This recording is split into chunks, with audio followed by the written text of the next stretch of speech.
It was early in the morning when he rode into the town. He came riding from the south side, slowly looking all around. He's an outlaw, loose and running, came the whisper from each lip. And he's here to do some business with a big iron on his hip. Big iron on his hip. A quality that enables leaders to bridge the gap from mediocrity to greatness is one that's very unsuspecting, and it's humility. And humility in the form of brokenness and a realization of brokenness and a realization that we're all broken. The leader's broken and the team members are broken. Everybody across the board is broken. We all have failures, we all have flaws, we all have core wounds and past life traumas and things that we wish we could change. Some of us deal with shame. Some of us have incredibly painful situations going on right now. It doesn't mean you're not a good leader. It doesn't mean you can't be a good leader. It means you're a human being. And so the acknowledgement of a leader who says and works from the frame of reference that everybody is broken, what that does as a leader is it opens the door for that leader to embrace human qualities, uniqueness in different people, and the unique struggles that they may be going to. And it is the fuel for passion in a lot of ways for bringing about a better reality as a leader. Think about what I just said.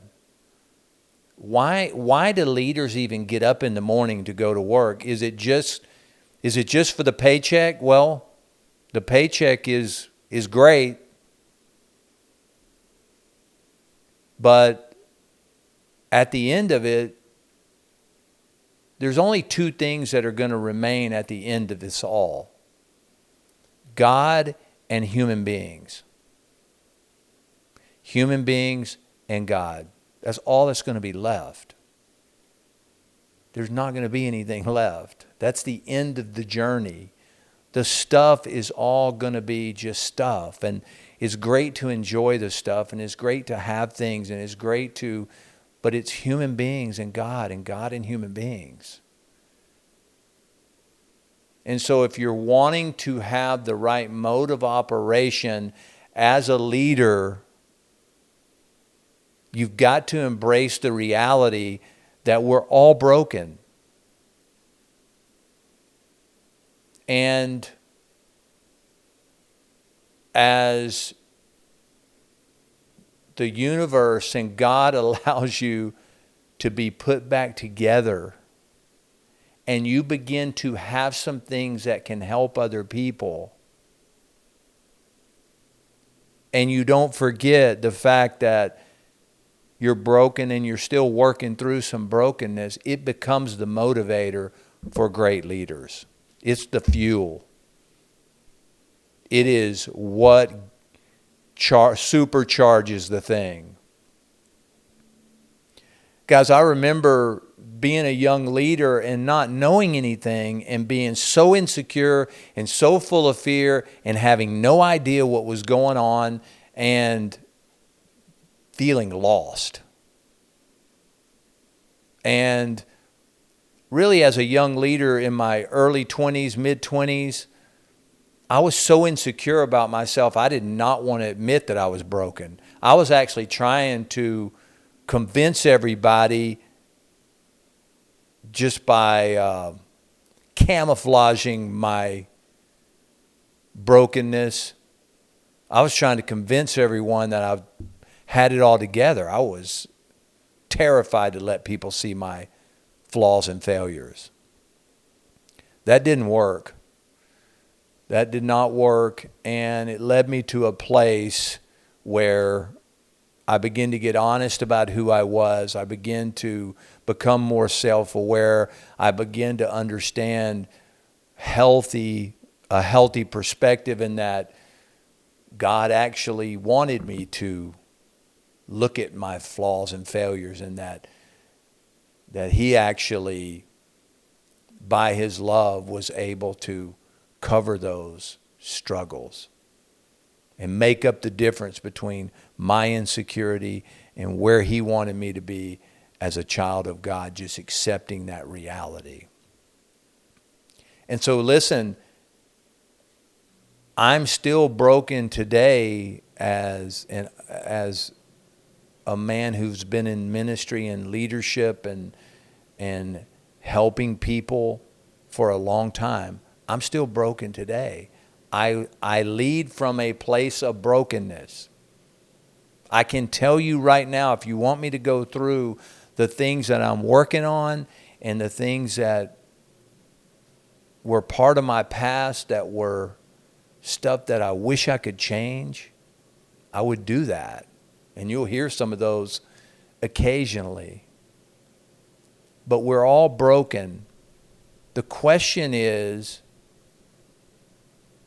are we allowing ourselves to be put back together spiritually and relationally and mentally and emotionally? Because when that begins to happen, leaders begin to start feeling the wind at their back and going, oh my gosh, I've got some things figured out. Life is getting better in some ways. And that should humble us.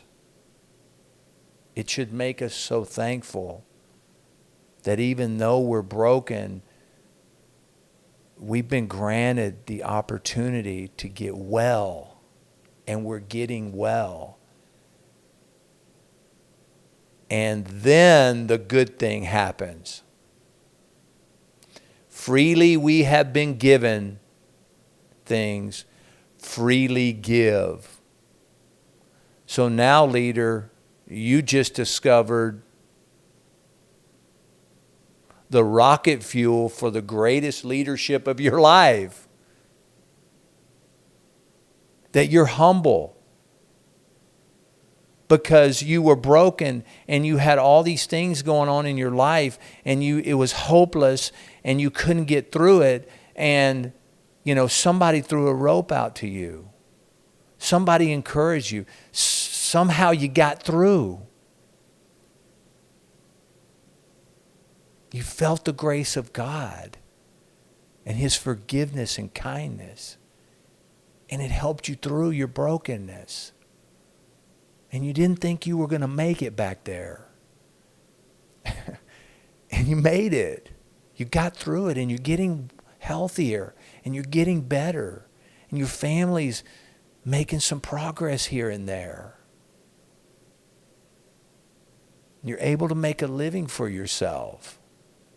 And you're doing good. And you got that position that is overseeing these other people, and now you're leading others. What are you going to do with it? What are you going to do with it? Because we're all broken. Are you going to take it and do something good with it? Are you going to do the right thing, or are you going to waste it? There's plenty of people who are wasting the positions.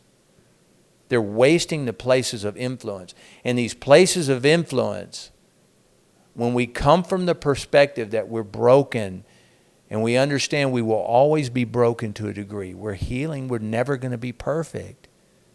Now it's coming together that brokenness humbles you. And now you're going back and you're providing an atmosphere that is healthy for others to grow. You might even say, look, I didn't have these opportunities.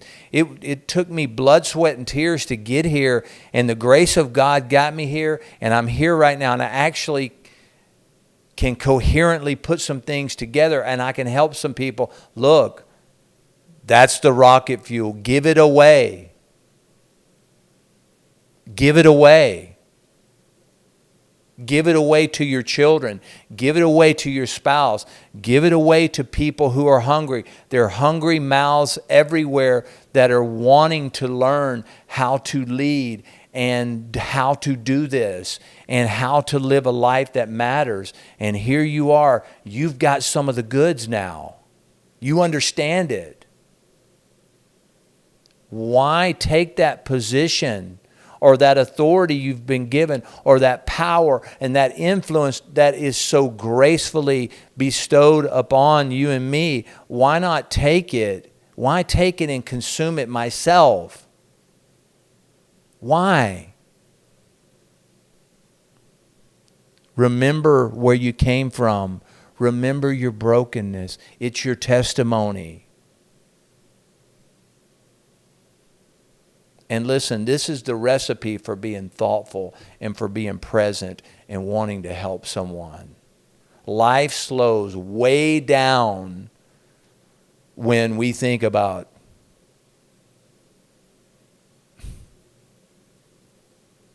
how blessed we are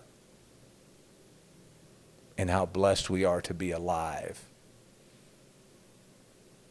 And the kindness that has been given us that we did not deserve.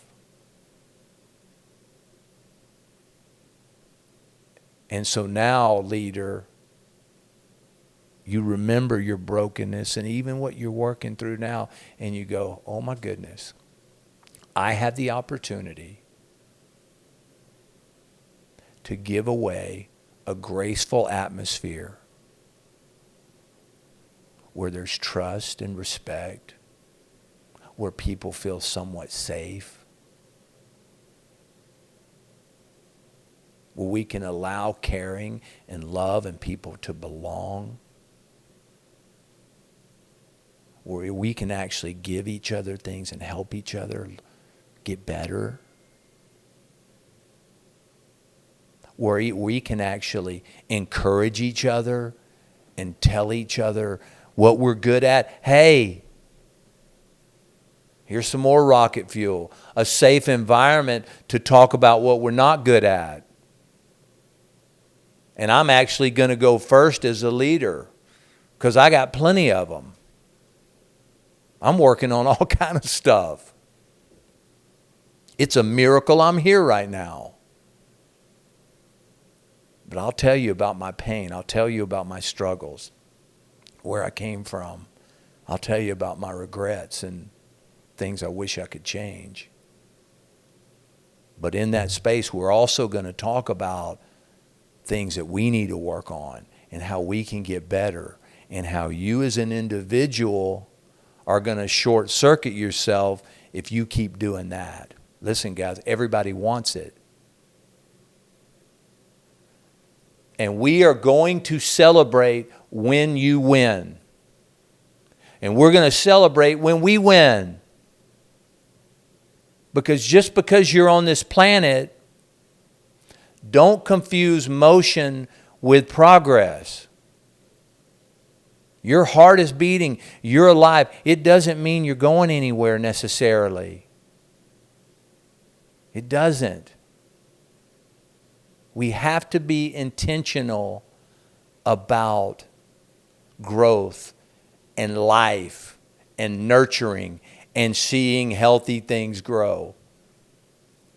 But it all goes back to inside of that leader to be able to lead that healthy atmosphere. It goes back to the inside of that leader. What's inside of that leader? Pride. You owe me. It's mine. I'm in control. Don't mess my thing up. Or is inside of that leader humility that comes from the fact that I and we are all broken. We embrace that brokenness, which allows us to be humble and to give humility to others and live humility. Because all of us were given grace. Every last one of us. Grace is bestowed on us from a benevolent God who says, I care about you. I love you. So we can all get well. And leaders, you can give that atmosphere that you have received and that I have received. We can give it away for others. Give it away to others. And actually, as leaders, create a healthy atmosphere for people to thrive. We're all broken. It's okay. We will always be. But the more we get well, the more we can give it away.